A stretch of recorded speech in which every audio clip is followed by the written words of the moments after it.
नमस्कार मित्रों, मैं विश्वनाथ मिश्र आप सबका स्वागत करता हूं।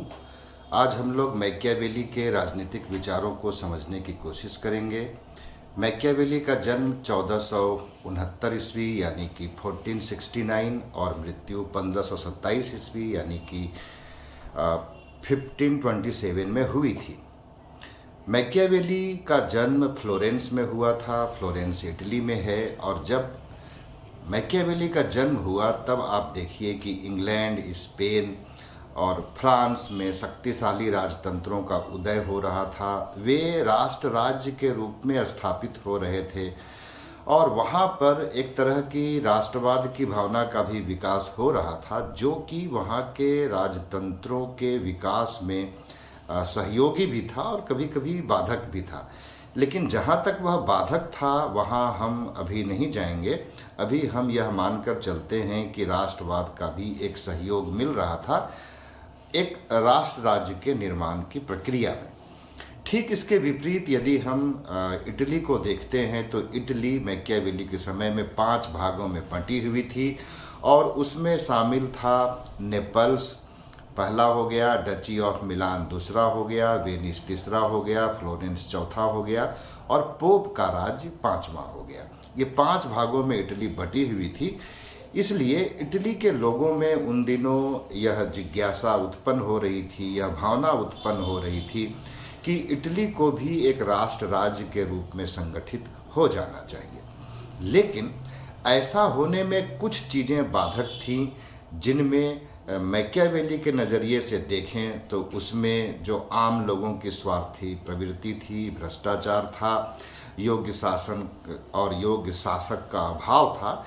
इसके साथ ही जो पोप का राज्य बीच में अड़ा हुआ था वह एक सबसे बड़े बाधक के रूप में सामने आता था। ऐसा इसलिए कि आपको पता है, आपने पहले से ही जब पढ़ रखा है टॉमस एक्विनास को, मार्सिलियो पाडुआ को, तो वहाँ आपने देखा होगा कि एक विवाद चल रहा था चर्च और राज्य के प्रभुत्व का। तो जो पोप का राज्य है वह जो एक भौतिक राज्य है, सम्राट का राज्य है, उस पर प्रभुत्व बनाए रखना चाहता है और इस वजह से पोप का जो राज्य है उसकी दिलचस्पी इसमें है कि इटली संगठित न होने पाए।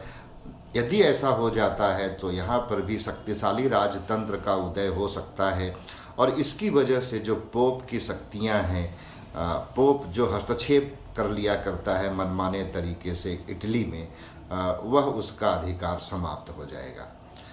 यह तो थी वो भौतिक परिस्थितियाँ जिसमें मैकियावेली के विचार बनते हुए दिखाई पड़ते हैं। इसके अलावा उस वक्त की कुछ बौद्धिक परिस्थितियां थीं और उन बौद्धिक परिस्थितियों को आप देखें तो वे जॉन ऑफ पेरिस से बनते हुए धीरे धीरे आगे चल कर के मार्सिलियो ऑफ पाडुआ तक आकर के विकसित हुई थीं। और वह एक ऐसा वातावरण था पुनर्जागरण का, ज्ञानोदय का ऐसा वातावरण था जिसमें मानववाद, वैज्ञानिक सोच, व्यक्तिवाद और आर्थिक प्रगति, इन सब के संदर्भ में एक वैज्ञानिक सोच विकसित होने लग गई थी और इन चीज़ों का भी प्रभाव मैकियावेली के चिंतन पर पड़ता है।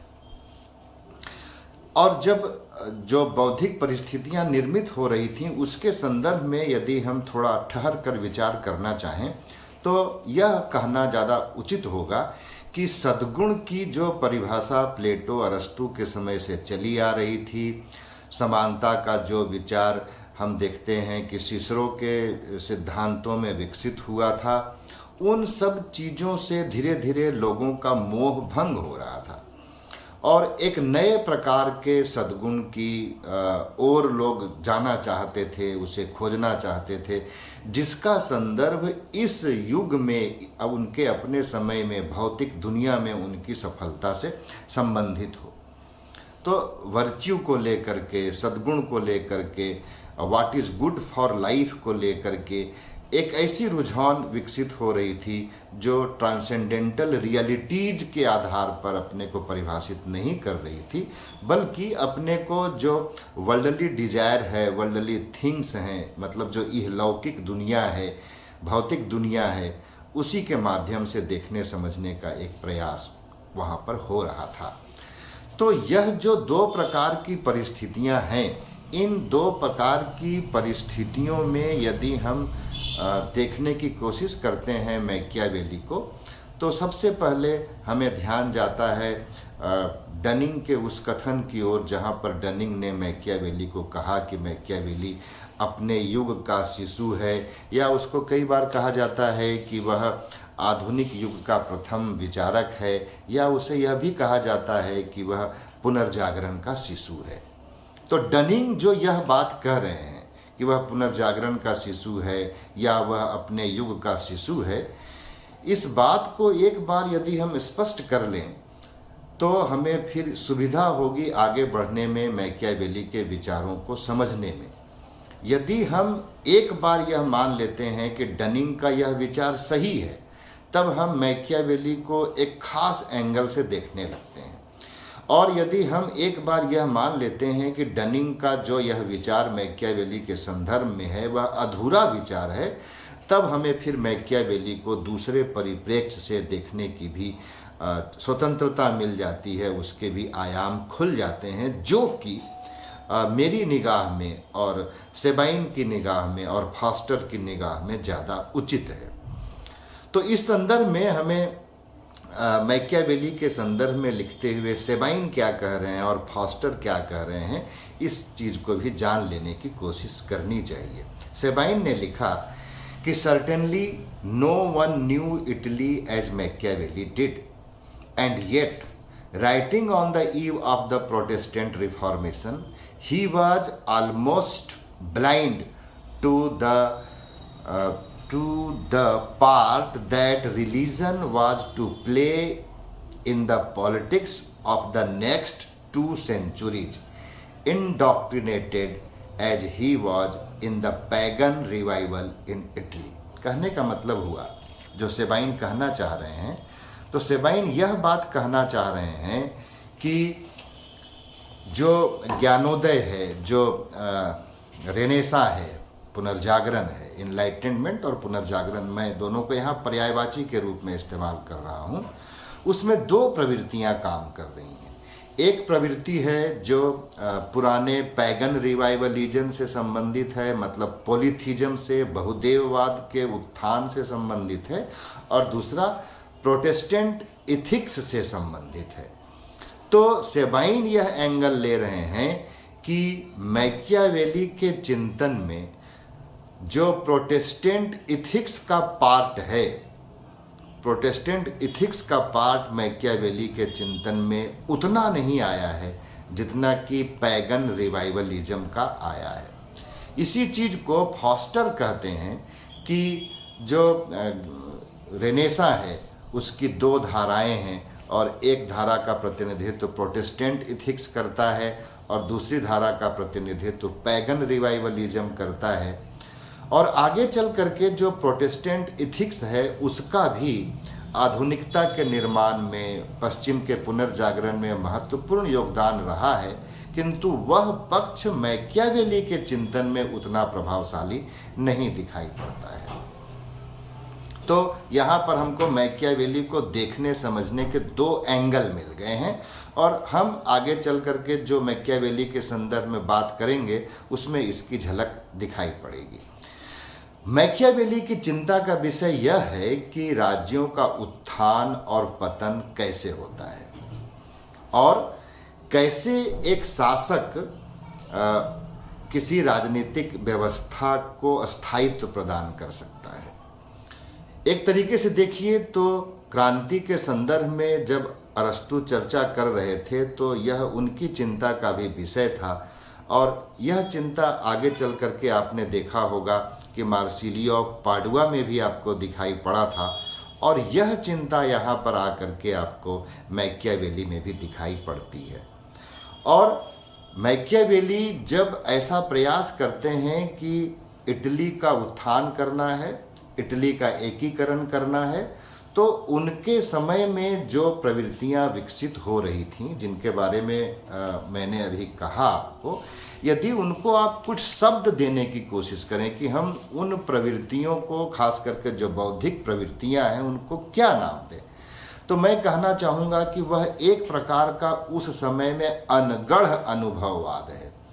अनगढ़ अनुभववाद मैं इसलिए कहूँगा कि एम्पिरिसिज्म के बारे में आप जानते हैं कि वह आगे चल करके जॉन लॉक ने विकसित किया।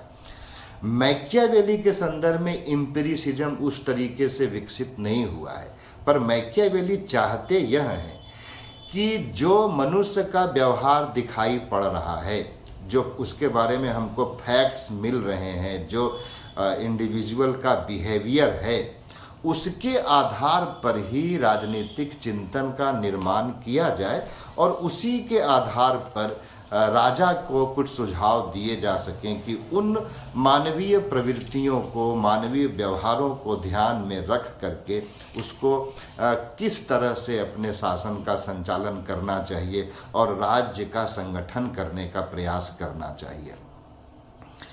इसी चीज को आप एक और माध्यम से कहें कि मैकियावेली कहीं पर फील्ड वर्क के लिए नहीं गए थे, उन्होंने कोई एम्पिरिकल फील्ड वर्क नहीं किया था, लेकिन जब वे विभिन्न राजनयिक पदों पर थे तो जिस तरीके से मनुष्य के व्यवहार को देखा था उसी के माध्यम से वह अपनी बात कहने की कोशिश कर रहे थे।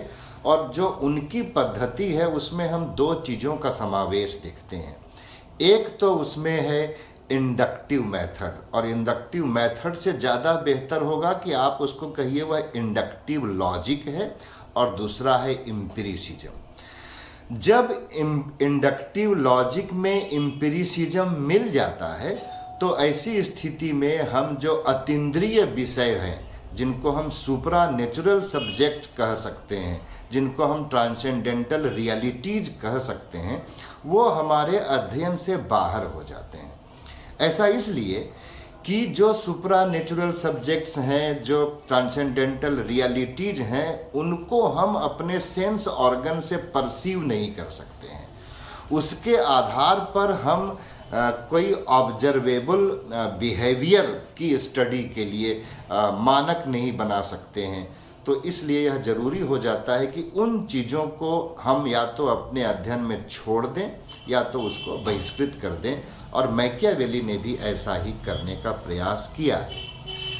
इसका परिणाम यह हुआ कि मैकियावेली ने उस समय की राजनीति को समझने के लिए मनुष्य की प्रवृत्ति से शुरुआत किया है।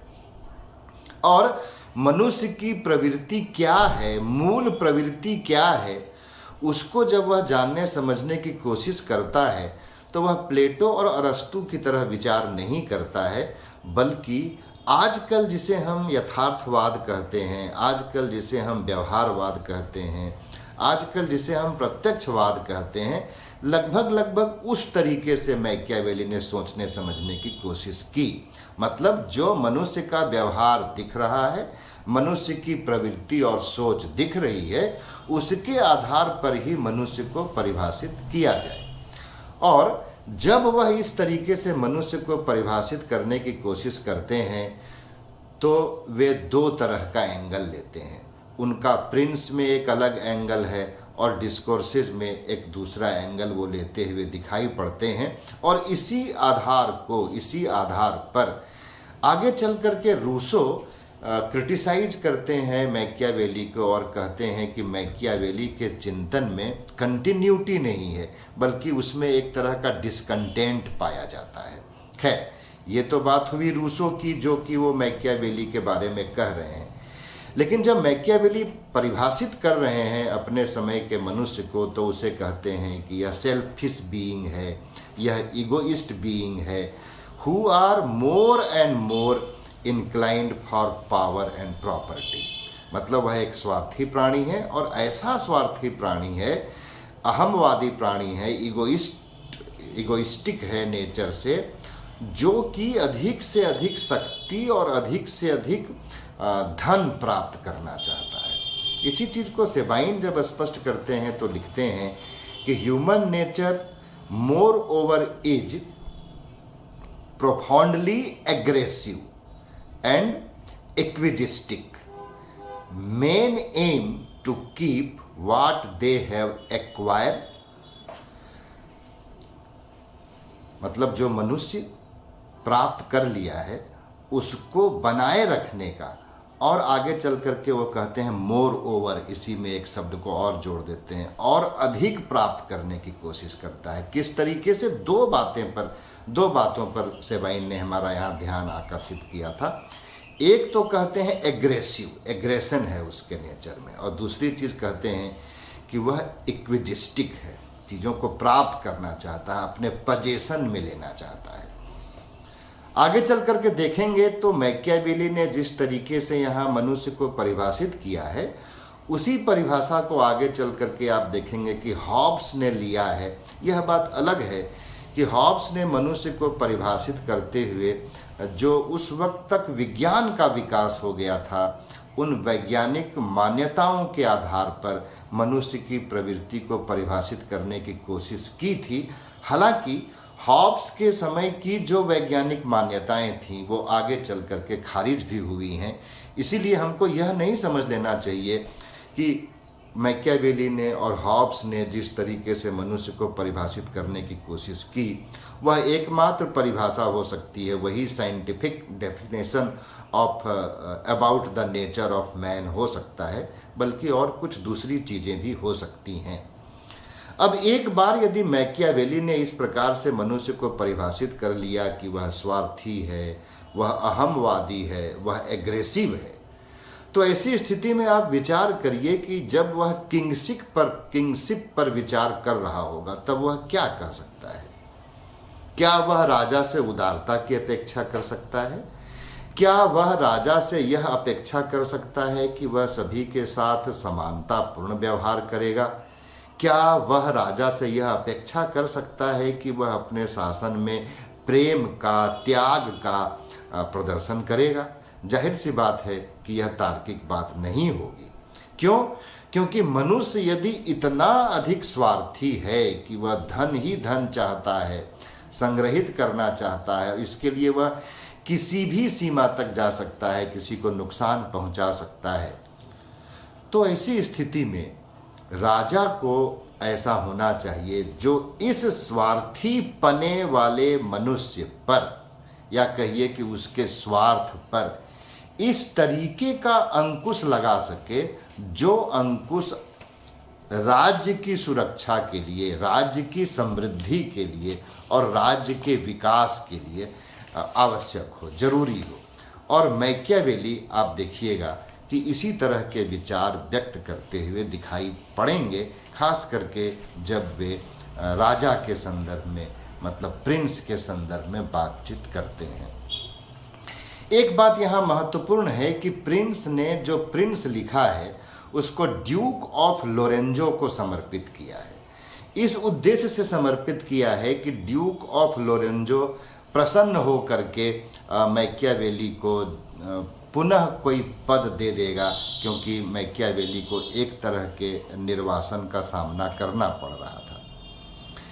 इसकी वजह से हमें हमेशा ध्यान में रखना चाहिए कि जब हम डनिंग के ही एक दूसरे कथन पर विचार करते हैं जो उन्होंने कौटिल्य के संदर्भ में कहा कि कौटिल्य भारत का मैकियावेली है, तो हमें हमेशा याद रखना चाहिए कि एक तो यह तुलना ऐतिहासिक रूप से गलत है, क्योंकि कौटिल्य पहले हुए हैं और मैकियावेली बाद में हुए हैं, इसलिए ऐतिहासिक रूप से यह कथन सही नहीं है कि कौटिल्य भारत का मैकियावेली है, बल्कि अधिक सही कथन ऐतिहासिक रूप से यह होता कि मैकियावेली इटली का कौटिल्य है। एक तो यह बात होती है। दूसरी बात यह है कि जब लिख रहे हैं कौटिल्य अर्थशास्त्र, तो उनका उद्देश्य किसी राजा को प्रसन्न करना नहीं है, जैसा कि मैकियावेली का था, जो कि साफ साफ दिखाई पड़ता है कि वह अपनी किताब को ड्यूक ऑफ लोरेंजो को समर्पित किया है, डेडिकेट किया है। कौटिल्य का उद्देश्य यह था कि वह एक राजशास्त्र का प्रशिक्षण कैसे दिया जा सके गुरुकुल में, इसके बारे में बातचीत करें, और उनमें एक आचार्यवत्व का, मतलब कि एक जो प्रोफेसर की, ट्रू प्रोफेसर की प्रवृत्ति होती है कि वह बिना किसी राग द्वेष के, बिना किसी भय के अपनी बात को कह सके, वो उस तरीके से कहने की कोशिश कौटिल्य ने किया है, जो कि मैकियावेली में हमको नहीं दिखती है।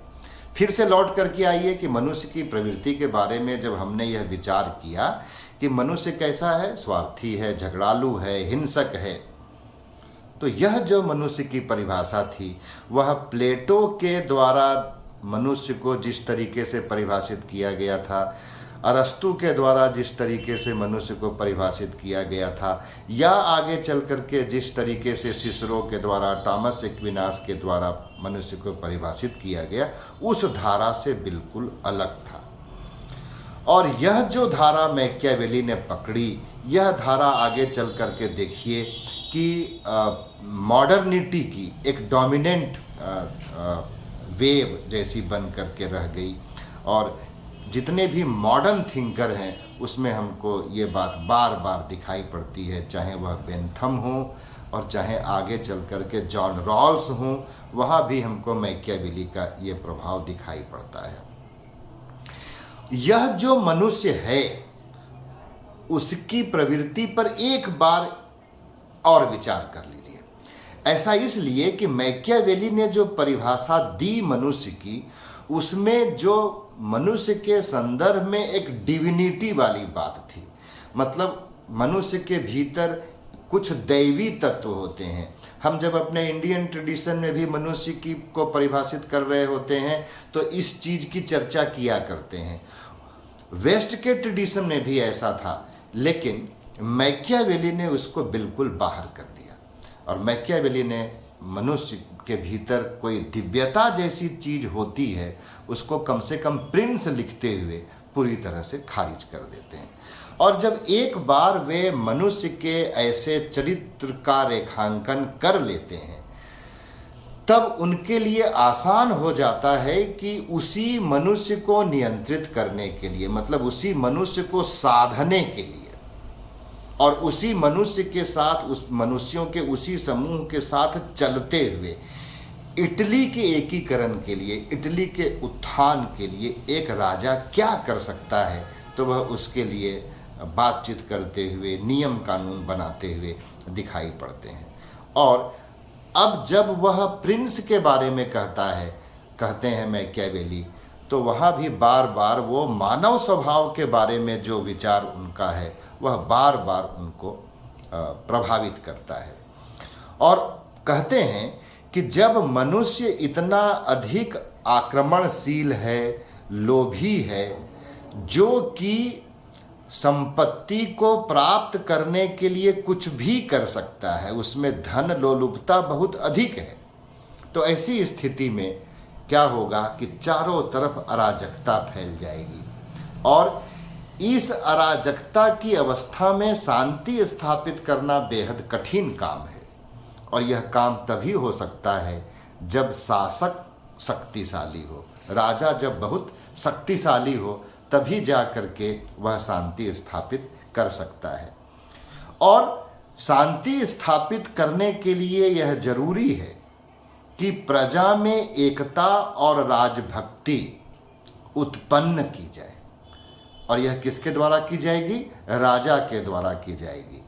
और उसमें राजभक्ति और एकता को उत्पन्न करने के लिए यदि किसी शासक को क्रूर व्यवहार करना पड़े तो उसको क्रूर व्यवहार करने से भी चूकना नहीं चाहिए, क्योंकि जो राजा कोमल व्यवहार करता है उसके राज्य में उसकी उदारता की वजह से जो मनुष्य के भीतर दूषित प्रवृत्तियां हैं, लोभ इत्यादि की, वह ज़्यादा बढ़ जाती हैं।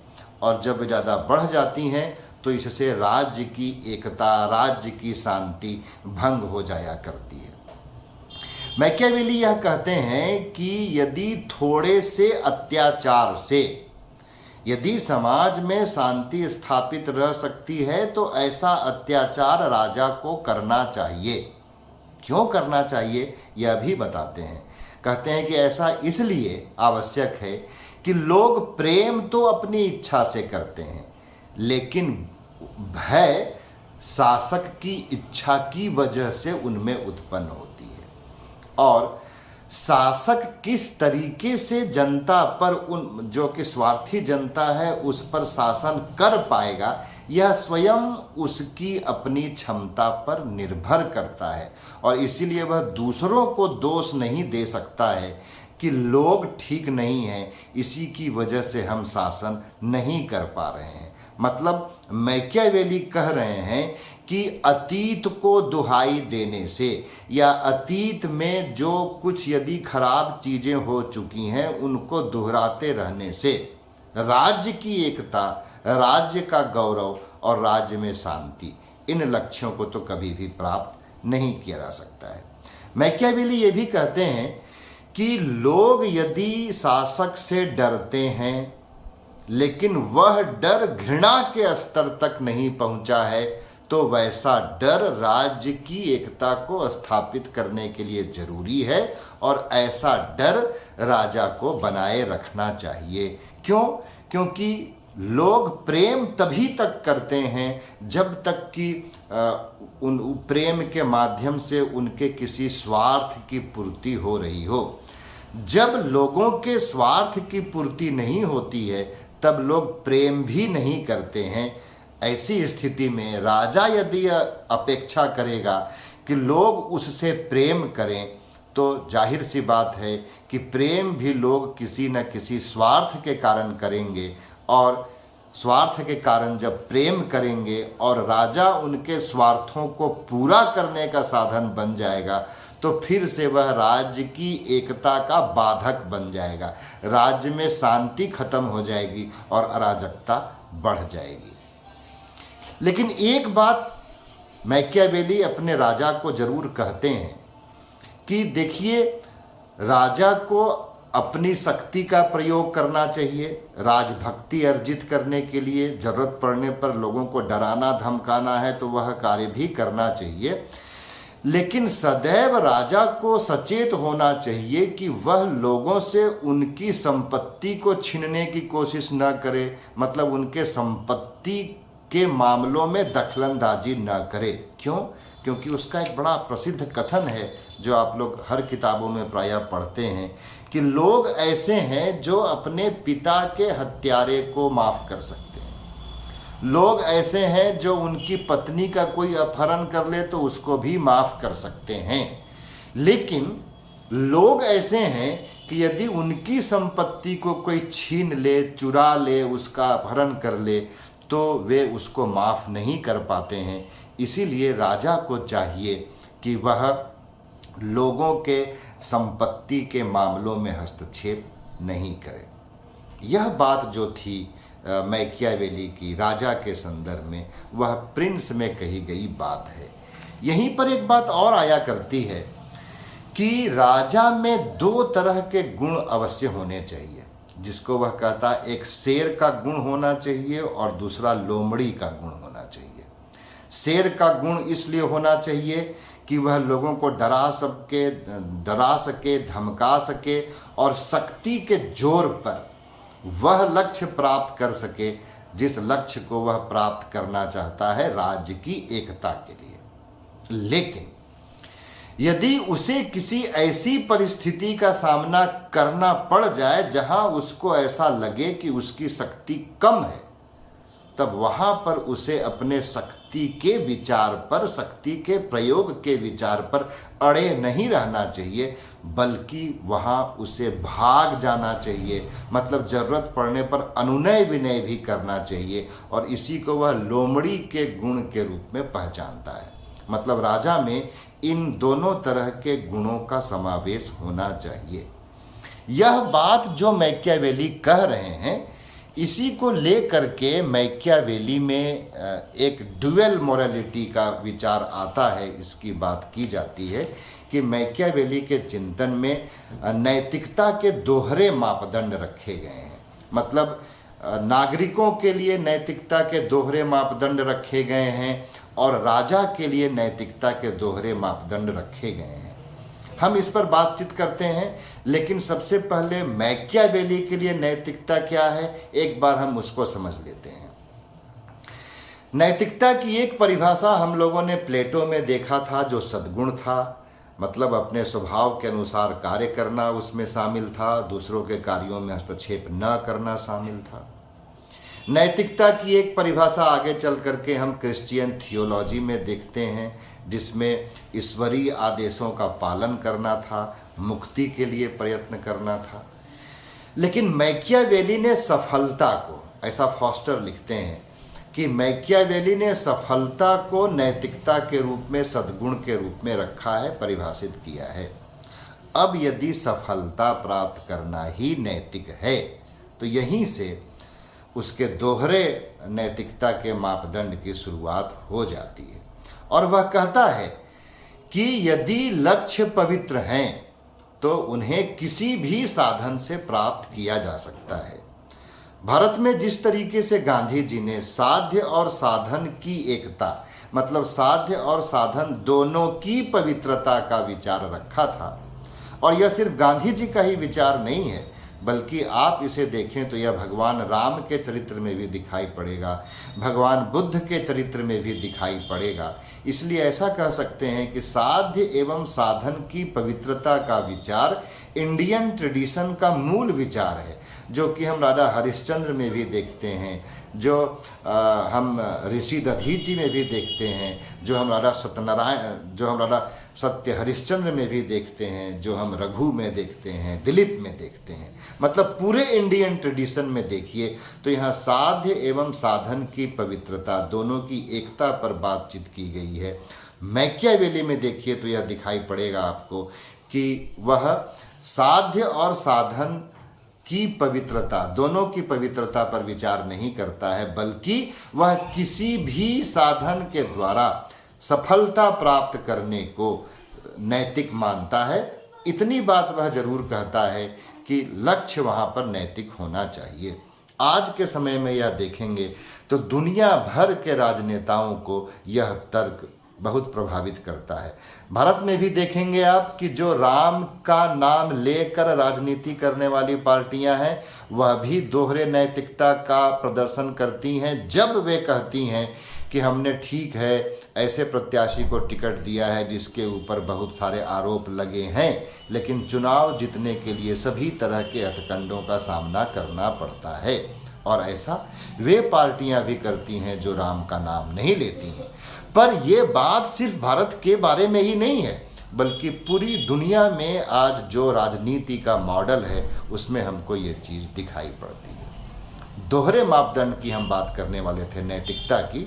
तो नैतिकता के दोहरे मापदंड की जब बात मैकियावेली करते हैं तो वह जनता के लिए एक अलग नैतिकता और राजा के लिए एक अलग नैतिकता की बात करते हैं। जो राजा की नैतिकता है वह क्या है? वह किसी भी तरह के साधन के द्वारा अपने लक्ष्य को प्राप्त करने से संबंधित है।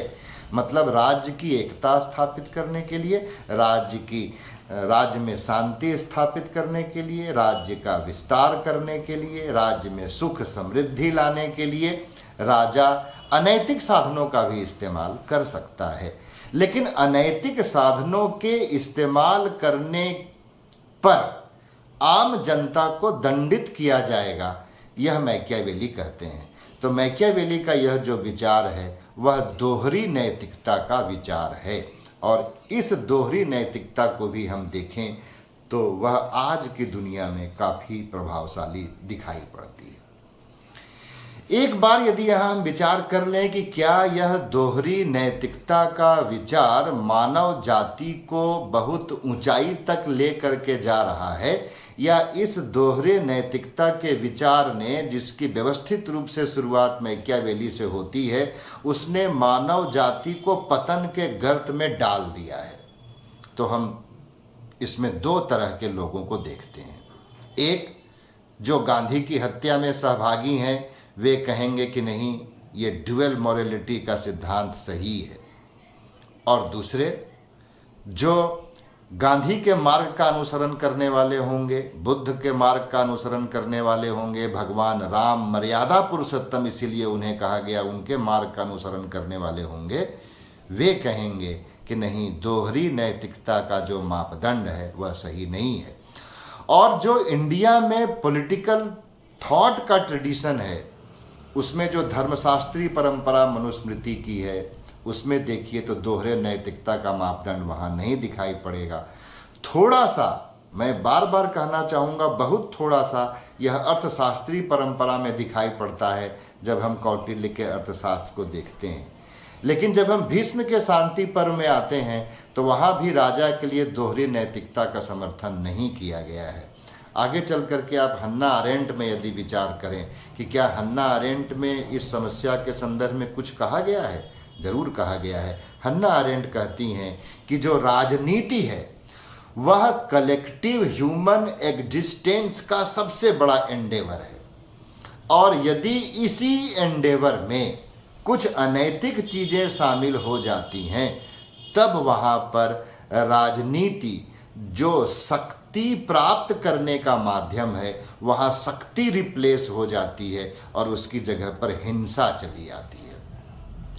तो मैकियावेली जो कर रहे थे वह राजनीति में हिंसा का समावेश करते हुए दिखाई पड़ते हैं शक्ति की जगह पर। यदि आप हन्ना अरेंट के एंगल से इसको समझने की कोशिश करें तो यह बात आप कह सकते हैं।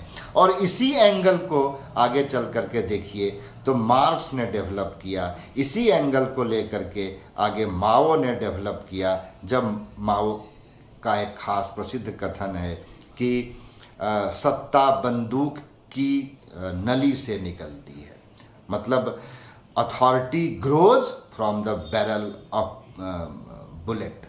तो इसका मतलब ये होता है कि वह भी राजनीति में जो शक्ति है, शक्ति जो कलेक्टिविटी से आती है, वह रिप्लेस हो जाती है और उसकी जगह वायलेंस चला आता है। आज पूरी दुनिया की जो राजनीति है वह इससे दुष्प्रभावित हो रही है।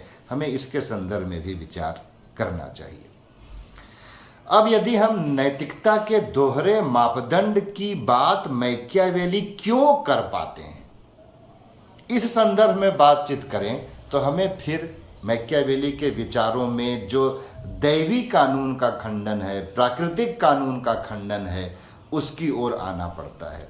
और इसके बारे में फॉस्टर लिखते हैं कि मैकियावेली ने मसीही मत के, मतलब क्रिश्चियनिटी के किसी भी मत के मूल सिद्धांत में विश्वास नहीं किया, क्योंकि वहां भी ड्यूअल मोरालिटी का सिद्धांत नहीं था। और मैकियावेली का जो पूरा चिंतन है वह भौतिक समृद्धि तक मनुष्य को सीमित रखने का एक उपक्रम है।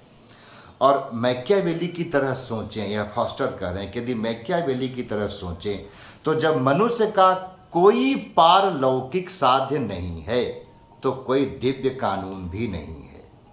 मनुष्य का यदि कोई पारलौकिक साध्य होता, आउटवर्ल्डली कोई उसके लक्ष्य होते, एम होते, तो हम बात कर सकते थे कि वहां पर कोई दिव्य कानून है। पर चूंकि उसका कोई पारलौकिक लक्ष्य नहीं है, इसी वजह से दिव्य कानून का भी अस्तित्व नहीं है। और जब दिव्य कानून का अस्तित्व नहीं है तो आप विचार करिए, चर्च का तो एक तरीके से कहिए कि वो बिल्कुल स्टेट के सबऑर्डिनेशन में ले आने का ये उपक्रम पूरा हो जाता है। क्यों? क्योंकि जो चर्च है वह दिव्य कानून के अस्तित्व के आधार पर ही अपने को स्थापित किया हुआ है। वह मानता है कि मनुष्य का कुछ पारलौकिक लक्ष्य भी है और उस पारलौकिक लक्ष्य की प्राप्ति के लिए राज्य मनुष्य, चर्च मनुष्य के जीवन में सहयोग कर सकता है। मैकियावेली ने क्या कहा? मैकियावेली ने कहा कि मनुष्य का ऐसा कोई पारलौकिक लक्ष्य नहीं है। ये मैकियावेली में सेकुलरिज्म है जहां पर राजनीति और धर्म का विभाजन ही नहीं कर दिया गया, बल्कि एक तरीके से धर्म को बिल्कुल मानव जीवन से बहिष्कृत कर दिया गया। तो जब मैकियावेली दिव्य कानून का खंडन करते हैं, इस आधार पर करते हैं कि जब मनुष्य का कोई पारलौकिक लक्ष्य नहीं है तो कोई दिव्य कानून का अस्तित्व भी नहीं रह जाता है। ये बात फॉस्टर कह रहे हैं। और फॉस्टर फिर आगे कहते हैं कि चूंकि मैकियावेली कानून के दो भेद नहीं मानता है और इसकी वजह से भी राज्य उसके लिए एक स्वतंत्र सत्ता ही नहीं हो जाती है, बल्कि एक श्रेष्ठ सत्ता हो जाती है। और यदि उस राज्य में कोई चर्च है तो उस चर्च को राज्य की अधीनता में ही रहना चाहिए। एक बात यहाँ हमें और ध्यान रखना चाहिए, जब वो दिव्य कानून का खंडन करते हैं तो बार बार वे जो क्रिश्चियनिटी के विचार हैं उसकी भी वो आलोचना किया करते हैं। सेबाइन ने इसके बारे में विस्तार से लिखा है। सेबाइन कहते हैं कि मैकियावेली ने प्राचीन धर्मों को ईसाई धर्म से अधिक श्रेष्ठ माना था। प्राचीन मतलब पैगन। ईसाई धर्म का विनय और जो सांसारिक सुखों के प्रति एक उदासीनता की भावना है वह मनुष्य को कायर कर देती है, वह मनुष्य को कमज़ोर कर देती है, और इसकी वजह से मनुष्य के ऊपर जो दुष्ट लोग होते हैं वह शासन करने लग जाते हैं या आधिपत्य स्थापित कर लेते हैं। इसीलिए यदि मनुष्य में एक तरीके की वीरता लानी है, एक तरीके के उसके भीतर जो संघर्ष की क्षमता है, कैपेसिटी ऑफ स्ट्रगल है, उसको जिंदा रखना है, तो धर्म को मनुष्य के जीवन से बाहर करना पड़ेगा। ये बात प्रिंस में कहते हुए मैकियावेली दिखाई पड़ते हैं, और ऐसा वो दिव्य कानून का यहाँ पर खंडन करते हैं। और दिव्य कानून के साथ साथ मैकियावेली जो प्राकृतिक कानून का विचार है उसका भी खंडन करते हैं, और प्राकृतिक कानून का खंडन करते हुए कहते हैं कि प्रकृति ऐसी कोई सजीव चीज नहीं है जो हमें ऐसा कोई निर्देश देती हो कि हमें किस प्रकार का व्यवहार करना चाहिए। इसलिए प्राकृतिक कानून जैसी भी कोई चीज नहीं होती है। वास्तव में मैकियावेली ने जिस मेथड का इस्तेमाल किया था, जिसके बारे में मैं कहा कि उसमें इंडक्टिव लॉजिक और एम्पिरिकल मेथड शामिल है, उस नज़रिए से देखिए तो जो प्राकृतिक कानून का विचार है वह ट्रांसेंडेंटल रियलिटी पर भी आधारित है, और उसकी गुंजाइश उसकी मेथडोलॉजी में बनती ही नहीं है। इसलिए मैकियावेली के द्वारा दिव्य कानून का, प्राकृतिक कानून का खंडन किया जाना स्वाभाविक था। लेकिन जब भी हम ऐसी बात कहते हैं तो हमें सदैव इस बात का ध्यान रखना चाहिए कि मैकियावेली की इन बातों को हमने प्रिंस में जो कुछ मैकियावेली लिख रहे हैं उसको आधार बना करके लिखा है, कहा है। और फॉस्टर कहते हैं कि प्रिंस के आधार पर मैकियावेली के विचारों की समीक्षा करना और उसमें डिस्कोर्सेज में व्यक्त किए गए विचारों के बारे में बातचीत नहीं करना मैकियावेली के अधूरे स्वरूप को उपस्थित करना होता है। इसीलिए इन बातों को हम डिस्कोर्सेज में जिस तरीके से मैकियावेली ने अपने विचार रखे हैं उस संदर्भ में भी हमें बातचीत कर लेनी चाहिए। फॉस्टर कहते हैं कि डिस्कोर्सेज और प्रिंस में जो भेद है उसको समझने के लिए हमें इटली के संस्थापकों की ओर ध्यान देना चाहिए। तो रोम का जो संस्थापक है वह रोमाल्यूस हैं, जो कि एक सैनिक शासक हैं। उनमें वीरता है, उनमें क्रूरता भी है, उनमें भौतिक विस्तार की भावना है, राज्य का विस्तार करना है, सीमाओं का। वे इसके संस्थापक हैं और इटली के लोगों में उनके प्रति बहुत भक्ति पाई जाती है। लेकिन जिस रोम की स्थापना रोमाल्यूस ने किया उसको एक उत्तराधिकारी मिला जिसका नाम पाम्पिलियस था, और पाम्पिलियस एक धार्मिक व्यक्ति हैं। और उन्होंने क्या किया कि लोगों में सदाचरण को जागृत करके, नैतिकता को जागृत करके, त्याग और सद्भाव को जागृत करके लोगों में एकता, राज्य में शांति स्थापित करने का प्रयत्न किया, और वह राज्य स्थायी हुआ। इसीलिए रोमाल्यूस के प्रति भी भक्ति पाई जाती है, पाम्पिलियस के प्रति भी भक्ति पाई जाती है इटली के नागरिकों में। और ये दो अलग अलग कैरेक्टर हैं। यदि आप रोमाल्यूस से जोड़ करके प्रिंस को देखते हैं तो पाम्पिलियस से जोड़ करके आपको डिस्कोर्सेस को भी देखना चाहिए। और फॉस्टर कहते हैं कि वास्तव में रोम दोनों का ही ऋणी है, दोनों का ऋणी है। इसका मतलब यह हुआ कि लोगों में जो नैतिकता है वह भी राज्य की एकता में सहायक होती है। लोगों में जो त्याग की भावना होती है, प्रेम की भावना होती है, वह भी राज्य की समृद्धि में सहायक होती है। इन चीज़ों पर मैकियावेली ने डिस्कोर्सेज में ध्यान दिया। प्रिंस में जहाँ राजतंत्र की बात की गई है, शासक की एक तरीके की निरंकुशता का और दोहरी नैतिकता का समर्थन किया गया है। वहीं पर जब हम डिस्कोर्सेज में देखते हैं तो मनुष्य में जो उदात्त प्रवृत्तियां हैं उनकी चर्चा की गई है। वहाँ पर धर्म को भी महत्व दिया गया है, नैतिकता को भी महत्व दिया गया है और राजा को दोहरी नैतिकता का प्रदर्शन नहीं करना चाहिए, इसका भी समर्थन किया गया है। एक बहुत महत्वपूर्ण बात है जिसकी ओर हमारा ध्यान आकृष्ट करते हैं फॉस्टर, और वो एक मैकियावेली के कथन का उल्लेख करते हैं, जहाँ पर मैकियावेली कहते हैं कि जो व्यक्ति हैं, जो आम जनता हैं, वास्तव में उसकी आवाज़ ही ईश्वर की आवाज़ है। ये डिस्कोर्सेज में कहा है। तो जब जनता की आवाज़ ईश्वर की आवाज़ है, तब डिस्कोर्सेज में राजा को जनता की आवाज़ जो कि ईश्वर की आवाज़ है उसका उल्लंघन करने का कोई अधिकार नहीं है। मतलब वहाँ राजा को शासन करना है किस प्रकार से? वहाँ एक तरीके से पारदर्शी शासन है, उदारतापूर्ण शासन है, संवैधानिक शासन है। इसका मतलब ये हुआ कि यदि हम मैकियावेली के संदर्भ में निष्कर्षात्मक रूप से कुछ कहना चाहें तो कह सकते हैं कि मैकियावेली गणतंत्रात्मक शासन का भी समर्थन करते हैं, जनता की आवाज़ का भी समर्थन करते हैं, जनता की आवाज़ के अनुरूप शासन संचालन का भी समर्थन करते हैं, किंतु ऐसा वे डिस्कोर्सेज में करते हैं। लेकिन जनता पर किसी भी तरीके से आधिपत्य स्थापित करना चाहिए, राजा को दोहरी नैतिकता का प्रदर्शन भी करना चाहिए, खास करके राज्य की एकता को प्राप्त करने के लिए और शांति स्थापित करने के लिए। यह बात वो प्रिंस में कहते हैं। अब व्यवहार में ऐसा है कि प्रिंस में जो कुछ मैकियावेली ने कहा है उसका प्रभाव ज़्यादा दिखाई पड़ता है और डिस्कोर्सेज में जो कुछ मैकियावेली ने कहा है उसका प्रभाव कम दिखाई पड़ता है। किंतु इस प्रभाव की वजह से हम मैकियावेली ने जो बातें कही हैं उनमें से किसी एक बात को ही आपके सामने रखें, यह उचित नहीं होता है। वस्तुतः जो ये दो किताबें हैं उसमें मैकियावेली दो तरह की रैशनैलिटी का परिचय देते हैं, और एक तरह की जो रैशनैलिटी है वह प्रिंस में आती है जिसमें एक रियलिस्ट टेंडेंसी है, और दूसरी प्रवृत्ति उनमें दिखाई पड़ती है डिस्कोर्सेज में जिसमें एक तरीके की आइडियलिस्ट टेंडेंसीज भी है और जिसमें ट्रांसेंडेंटल रियलिटीज़ को भी पहचानने की कोशिश की गई है।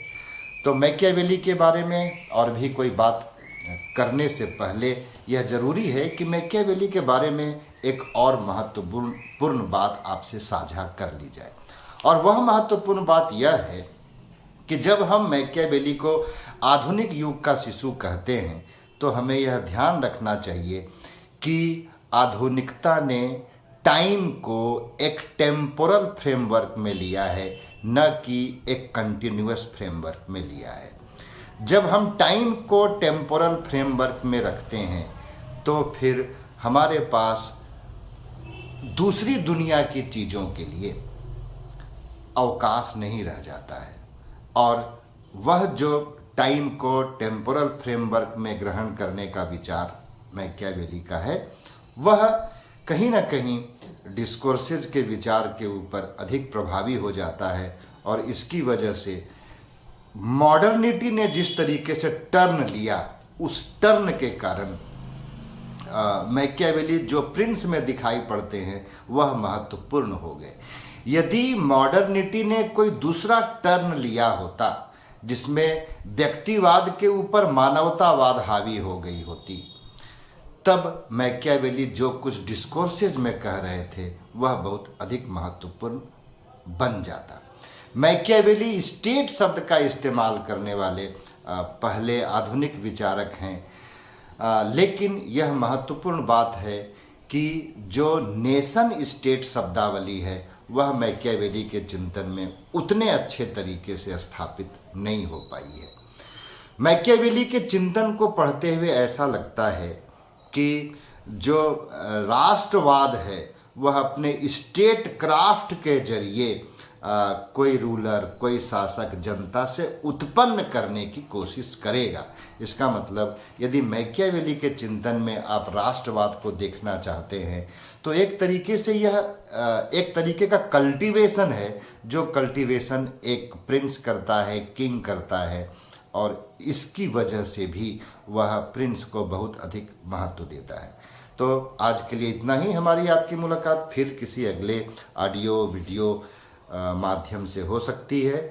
आपकी टिप्पणियों का मैं इंतज़ार करूंगा। आप अपना ख्याल रखिएगा, खूब अच्छे तरीके से पढ़ते लिखते रहिएगा। और आज विदा लेने से पहले एक बात मैं ज़रूर कहना चाहूँगा कि बहुत सारे वीडियोज उपलब्ध हैं, लेकिन किताबों के अलावा कोई दूसरा विकल्प नहीं है। मैंने जितनी भी बातें कही या किसी दूसरे वीडियो में आप जितनी बातें सुन सकते हैं वह किताबों का विकल्प नहीं हो सकती है, एक बात।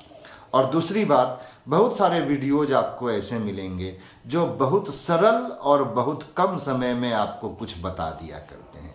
वो बार बार ऐसे शब्द वहाँ दोहराए जाते हैं कि मोटा मोटी ऐसा समझ लीजिए। तो मित्रों और विद्यार्थियों, मेरी वह प्रवृत्ति विकसित नहीं हो पाई है। मैं मोटा मोटी तरीके से बातों को नहीं कह पाता हूँ, और हो सकता है कि इसके लिए आपको थोड़ा जूझना पड़ता हो। लेकिन यदि आप जूझते हैं हमारे वीडियोज से और किताबों से, तो निश्चित जानिए कि अभी के जो आपके प्रयत्न हैं वह आगे चल करके आपकी सफलता की कहानी लिखेंगे। नमस्कार।